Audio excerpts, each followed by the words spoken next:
problema minsan nasa sa amin. Sip-sip. Ayun. Anong ginagawa niyo pag ganon? Oo, tama yun. Oo, tama yun. Number 1, kayo ang mag-adjust kasi kayo unang tagapagmana. Agad, kayo ang lahat kayo tagapagmana na. Oo, sa una kasi syempre, nanin yung pagkapamamana bago mamana kayo. Ganon. Pangalawa, ano pa? Nagiging problema. Magtumakas. Yung kasama yung pang family member. Bakit? Kasi kayo kasi Yes, sa totoong amo. Kung minsan lang ay magagawa sa bagay.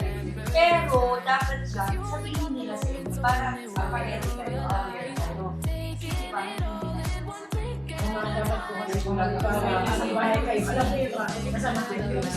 Minsan, oo, tanong nyo. Pag halimbawang gano'n na ang pinag-usapan nyo na, o tatlo lang kami rito, tapos pagdating nyo, marami pa. Yung tawag nyo agad, sa nagpa-interview sila, marami pala sila dito, para at least kakausapin agad sa other. Oo, ha, kasi pag ganyan, pwede nilang pag-interview yun. Ang hindi nyo lang, magmasahin. Kapag,